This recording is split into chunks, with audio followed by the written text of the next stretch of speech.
नमस्कार दोस्तों, स्वागत है आप सभी का एक बार फिर से जीएस फाउंडेशन यूट्यूब चैनल पर।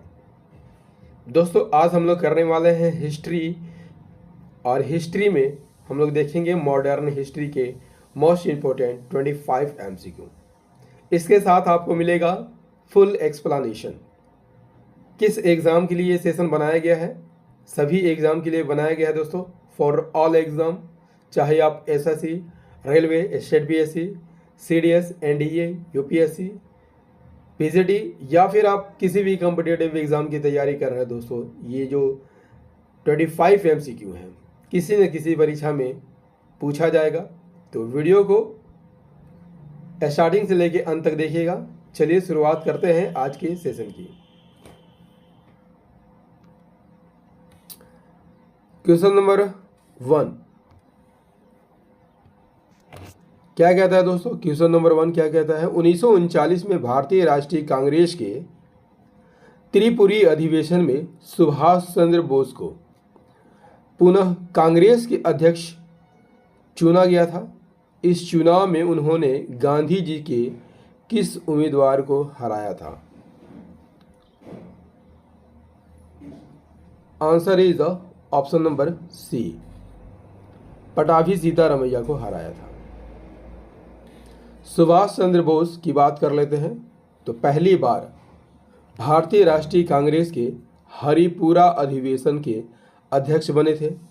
कब बने थे? 1938 में बने थे। दूसरी बार वे 1939 में कांग्रेस के त्रिपुरी अधिवेशन में पुनः कांग्रेस के अध्यक्ष बने।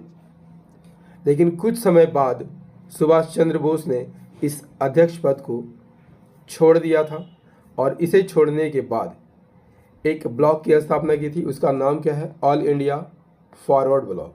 ठीक है, कब की थी? 22 जून 1939 को। अगला सवाल, क्वेश्चन नंबर 2। 1946 के चुनाव के बाद मुस्लिम लीग ने किस राज्य में अपनी पहली सरकार बनाई थी?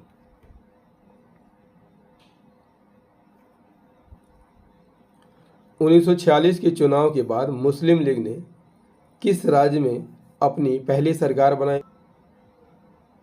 Option number A is the correct answer, that is Bengal में बनाई थी। मुस्लिम लीग की स्थापना यदि आपसे पूछ ले कब की गई थी? 1906 में की गई थी। कहाँ पर की गई थी? ढाका में की गई थी। इसके सदस्य कौन कौन थे? मोहम्मद अली जिन्ना, आगा खां और लियाकत अली। क्वेश्चन नंबर 3, जालियांवाला बाग हत्याकांड किस तारीख को हुआ था? इंपॉर्टेंट क्वेश्चन है दोस्तों। जालियांवाला बाग हत्याकांड किस तारीख को हुआ था? Answer is the option number B, 13 April 1919 को हुआ था। जालियांवाला बाग हत्याकांड की घटना कब हुई थी? 13 अप्रैल 1919 को। जब अमृतसर में जालियांवाला बाग में लोग शांति से प्रदर्शन कर रहे थे दोस्तों, उसी समय जनरल डायर जो है अंग्रेज सैनिकों को आदेश देता है कि वह भीड़ पर गोलियां चला दे, और फिर सैनिक जो है गोलियां बरसाना स्टार्ट कर देते हैं।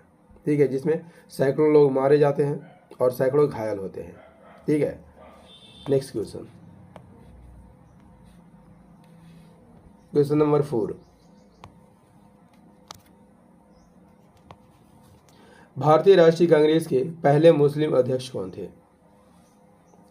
भारतीय राष्ट्रीय कांग्रेस के पहले मुस्लिम अध्यक्ष कौन थे दोस्तों? Option number D is the correct answer, Badruddin Tyabji. Badruddin Tyabji कौन थे? बॉम्बे में पहले भारतीय बैरिस्टर थे, और वे दूसरे भारतीय मुख्य न्यायाधीश भी थे।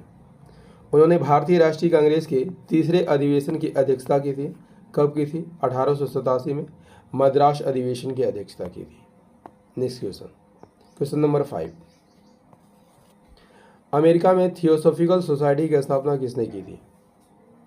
अमेरिका में थियोसॉफिकल सोसाइटी की स्थापना किसने की थी?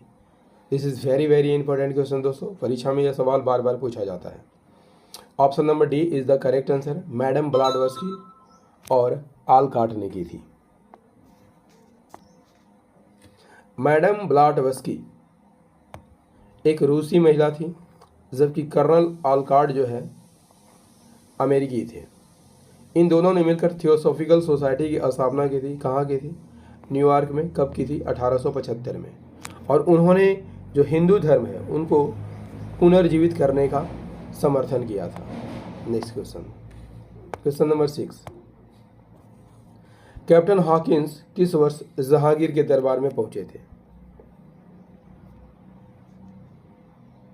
Option number C is the correct answer, 1608 ईस्वी में।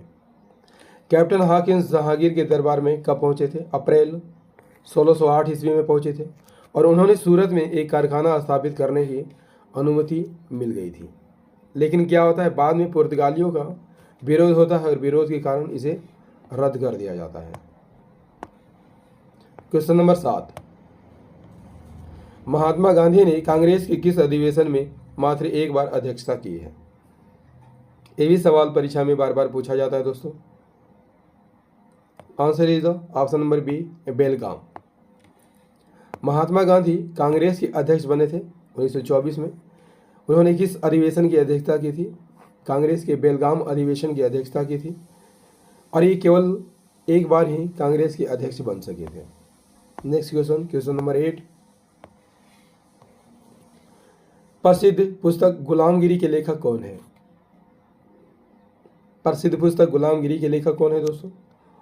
Answer is the option C, Jyotiba Phule Gulamgiri के लेखक है। ज्योतिबा फुले का जन्म कहाँ हुआ था? पुणे में हुआ था। और उन्होंने अपनी पुस्तक को दास प्रथा को समर्पित किया था। कहाँ के दास प्रथा को? अमेरिका में जो दास प्रथा चल रही थी उसे समर्पित किया था। Next question, question number 9। वेदों की ओर लौटो का नारा किसने दिया था? वेदों की ओर लौटो का नारा किसने दिया था? Option number B is the correct answer, that is Swami Dayanand Saraswati ने दिया था। दोस्तों यदि आपसे पूछ लिया जाए कि आर्य समाज की स्थापना किसने की थी? दयानंद सरस्वती ने की थी। कब की थी? 1875 में। और वे संस्कृत और वेदों के प्रकांड विद्वान थे। आप सभी जानते होंगे दोस्तों। भारत में वेदों की छपाई और उनके संरक्षण में पहली बार हुई। भारत में वेदों की छपाई जो है उन्हीं की संरक्षण में हुई थी।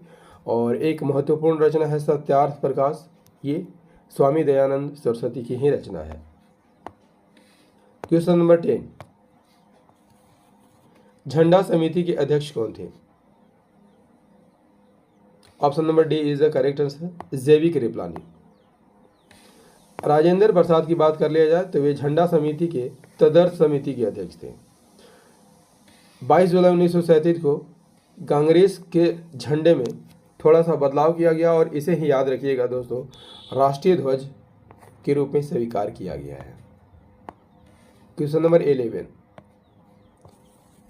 निम्नलिखित में से किसने हैदराबाद राज्य की स्थापना की थी? Very very important question for your exam, काफी महत्वपूर्ण सवाल है दोस्तों। निम्नलिखित में किसने हैदराबाद राज्य की स्थापना की थी? Option number A is the correct answer, Nizamul मुल्क ने की थी।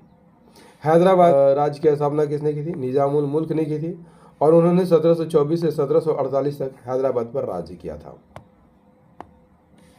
दोस्तों सेशन कैसा लग रहा है कमेंट करके जरूर बताइएगा। Question number 12।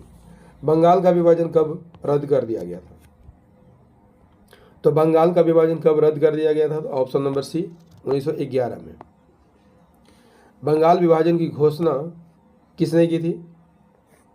Viceroy Lord Curzon के द्वारा की गई थी। कब की गई थी? 19 जुलाई 1905 को। इसे लागू कब किया गया? 16 अक्टूबर 1905 को।